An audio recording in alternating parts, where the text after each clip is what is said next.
በከመ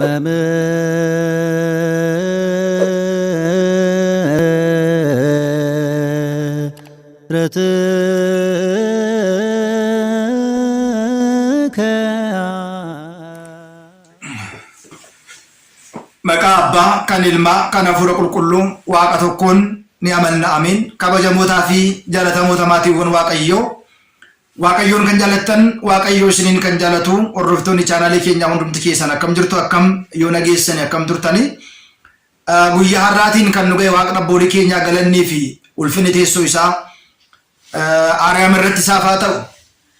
Akka fedhaa fi jaalala waaqayyootti guyyaa har'aa kan ammoo yeroo darbee kutaa tokkoffaa barnoota keenyaa keessatti mul'ata eenyutu arga, mul'ata sobaa fi mul'ata dhugaa bifa kamiin adda baasnee beekna isa jedhuudhaaf warra akkamitti waaqayyoon mul'achuu danda'a, raajota sobdoota bara kanaa ka'an irratti immoo dhuguma waaqayyoon itti mul'ateetu haasa'u isa jedhuudhaaf deebii bal'aa itti ilaalla. Guyyaa har'aa kana immoo abjuu kan jedhudha.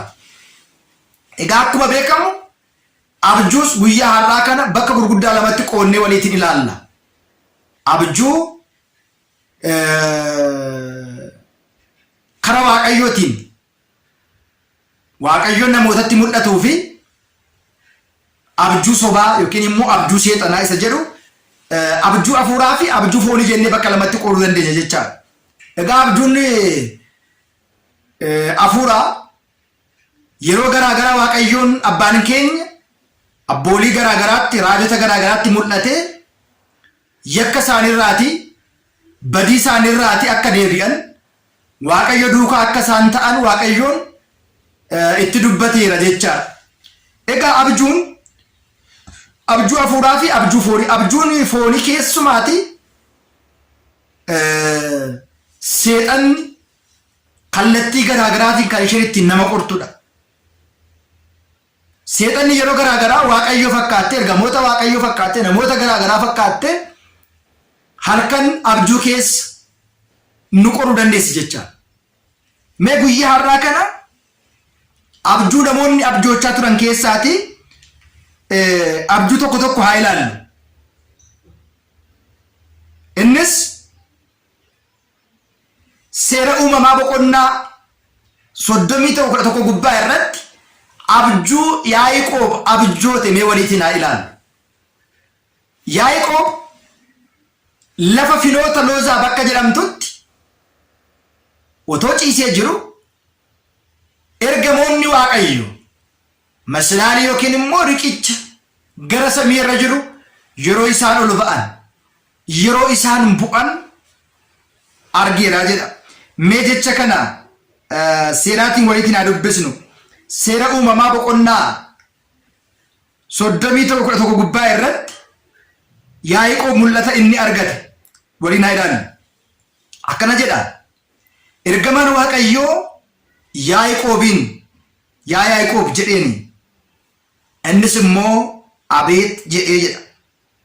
Egaa akkana ija kee ol kaasiiti ilaali, hoolotaa fi re'oota irratti kan rarra'an, kan hoolotaa fi re'oolotaa, kormaa hoolotaa irratti baay'ee filamaa kan ta'an, gurra isaanii irratti ofirraa kan qaban, akkasumas baalleewwan kan qaban kan raawwatan hundumaa argeera jechuudhaan itti dubbata. Sanaatiin booda hawwiltiin bakka itti dibametti iddoo sanatti anaatiif immoo aarsaa nan wareege jechuudhaan dubbatee jira jechaadha. Sanaan booda Yaaqoob ni ka'e, ijoolleen isaa fi haadha warraa isaa gaalawwan isaanii irra kaawwatee hoolota isaa hundumaa, meeshaa isaa hundumaa qabateetu ka'ee jedha. Egaa akkuma beekamu Yaaqoob lafa filoota Loozaatti ergamoonni waaqayyoo samiirra gaafa ba'an, samiirra gaafa bu'an, riqichaan gaafa ol ba'an deddeebi'an argee ture. Kanadha abjuun dhugaa kana waaqayyoo Jechuudha inni Waaqayyoon namoota inni irfiletti dubbatee namootatti mul'atu. Asirratti gaa Waaqayyoonis gara biyya Sooriyaatti gara mana Laabaatti halkan mul'ataan dhufee Yaaqoobiin hojii hamaa akka hin raawwanne of eeggadhaa jedheeni jedha. Ilaalaa. Ergamaan Waaqayyo gara biyya Sooriyaa gara Laabaatti halkan dhufee mul'ataatiin Yaaqoobitiin waan bada akka hin raawwanne of eeggadhaa jedhe. Inni biraan seera uumamaa 37 irratti seenaa Yoosef namoonni wallaaltan baay'een keessan hin jirtan. Kennaa isaatiin uumamuma isaatiin Waaqayyoon nama mul'ataa godhee nama abjuu godhee Yoosefiitiin Waaqayyo uumeera. Maatiiwwan Yoosef keessaatii namni mul'ata argu qofaan moo miti namni mul'ata kanallee hiikuu danda'u. Yeroo baay'ee namoonni baay'een gara keenya dhufanii abjuun argee jiru. Abjuun argee. Mee abjuu kanaa hiikii jedhama. Abjuun kun akkamitti hiikama? Abjuun yeroo baay'ee kadhannaadhaan hiikama. Waaqayyoon gaafachuun hiikama malee abjuu agarre sana kuni dhugaadha, kuni sobadha, kuni sirriidha, kun immoo sirrii miti jennee dubbachuu hin dandeenye. Egaa akkuma beekamu Yoosef kennaa akkasii kanaatiin Waaqayyo waan isa fileetiif mul'ata abjuu namoonni argan kana hiikkaasaa waliin dubbachuu waan danda'uudhaaf Yoosefin obboloonni isaa irratti kaa'anii boollatti akka isaan gatan. Obbolaa inni qabu keessaa Roobeen lakki yoo ajjeesni maal arganna faayidaa maalii qaba haa gurguru jechuudhaan daldaaltota Ismaa'eelotatti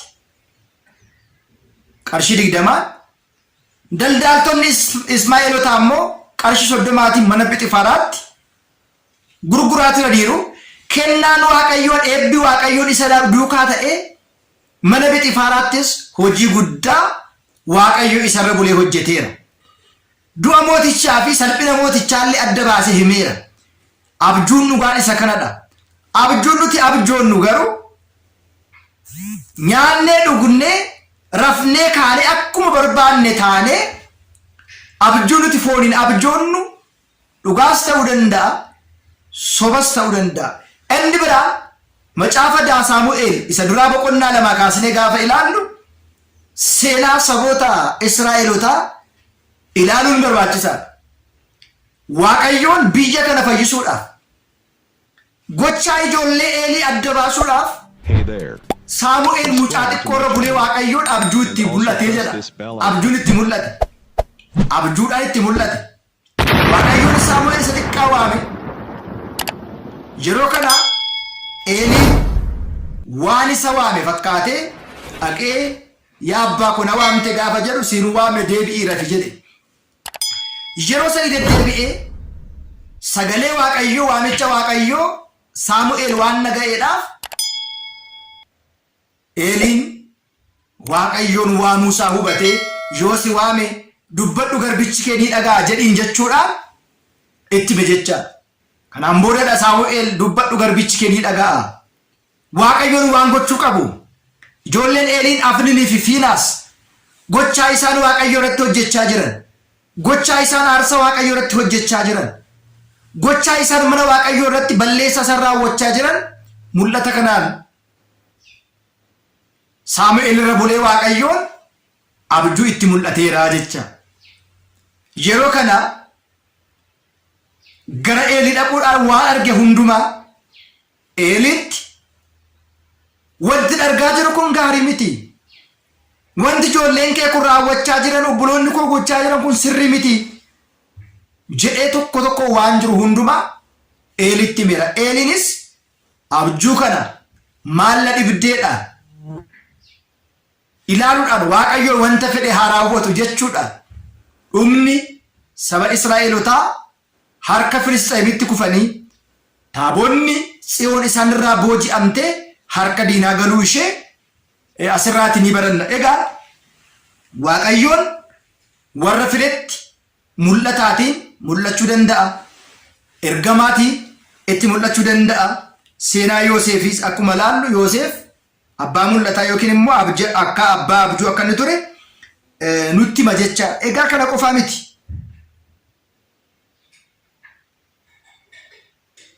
Inni tokko isa tokkodhaaf akkuma kana immoo abbaan mul'ataa abbaan abjuu sun immoo dhufee jechuudhaan kaa'ee jira. Inni biraan egaa asirratti gaafa ilaallu በግዞት ቤት የነበሩ የግብፅ ንጉስ ጠጅ አሳላፊ እንጀራ አበዛ፣ ሁለቱም በአንዲት ሌሊት እንደ ህልሙ ትርጓሜ የራሳቸውን ህልምም አለመ ይላል። ጋሰለት ወንት ላሉ ቀምኑ ሙለኒ ዮኪኒ አብጁን ማሊ አከምት ነመት ፉደንዳ አብጁን ፎን ይጥፉፊ አብጁን ሰይጣኒ ነመት ሙለቹፊ አብጁን ዋቀዮ ከመት ቤከማ አመስ አብጁን ዋቀዮ ዋዬ ሰስሪ waa'ee namoota gunguranii, waa'ee namoota karaa Waaqayyoo irraa fagaatanii, waa'ee namoota badii raawwachaa jiranii Waaqayyoon mul'ataan itti mul'ate deebisuu danda'a. Keessumaati abjuun inni dhugaa Waaqayyoon waa baay'ee ittiin raawwateera. Keessumaati kutaa itti aanu kutaa arfaffaa keessatti arfaffaa keessatti kan walitti ilaallu mul'ata namoonni hamoonni arganii fi mul'ata namoonni Waaqayyo argan kan jedhu kutaa itti aanutti walitti ilaaluu dandeenya jechaadha. Kana saasana ta'u garuu mul'anni bakka lamatti qoodamu isaa mul'ata hafuuraa fi mul'ata foonii. Mul'anni foonii namni kamillee kan arguudha. Namni kam otoo nyaatu otoo dhuguu rafee kan inni arguudha. Mul'anni hafuuraa garuu mul'anni Waaqayyoon yookiin immoo abjuun hafuuraan mul'atu garuu waa'ee ta'uuf malu Waaqayyoon waa'ee badii namootaa yakka namootaa sababa godhatee namootatti kan mul'atu ta'uusaa ilaaluun hin danda'ama. Kutaan itti aanu itti fufa. Kutaan arfaffaan guyyaa dhufu namoota abjuu arganii fi abjuu dhugaa arganii fi abjuu isaan irraa deebi'an faayidaa itti argatan Waaqayyoon otoo hin gorsiin otoo itti himiin hin dheekkamu waan ta'eedhaaf Waaqayyo barsiisee Waaqayyo dheekkama waan ta'eedhaaf isa dhaga'uu dide isa deebi'uu didetti Waaqayyo qori'a waan ta'eedhaaf kana beekuun barbaachisa. Inni guddaan garuu mul'annii fi abjuun garaagarummaa guddaa akka inni qabu. Abjuu hundumatu arga. Mul'ata garuu hunduu arguu hin danda'u. Mul'anni Waaqayyo irraa argamu ta'ee ta'uuf malu Waaqayyoon dhugaa isaa baasee kan himuu fi abjuun immoo namoonni qulqulloonni kan arganii fi cubbamoonnis kan argaman. Inni kan cubbamoota Waaqayyo isaaniin deebisuudhaaf kan qulqullootaa immoo saba badee jiru ittiin deebisuudhaaf Waaqayyoon mul'ata yookiin immoo abjuudhaan isaanitti hin mul'ata. Har'aaf barnoonni keenya kutaan sadaffaa kanumaatiin nu haa ga'u itti fufa barnoonni keenya. Kutaa lammaffaa tokkoffaa lammaffaa balannee sadaffaan itti fufa. Waa'ee mul'ataa kana hin xumurre waan ta'eedhaaf namoonni baay'een ammas burjaaja'aa jiru. Inni biraan immoo abjuun akkamitti hiikama? Abjuu agarree tokko dhugaadha soba jennee beekuudhaaf maal gochuu qabna kan jedhu waliitiin kan laallu ta'a. Kan nu barsiise kan nu gorsu Waaqa abboolii keenyaaf galanni haa ta'u.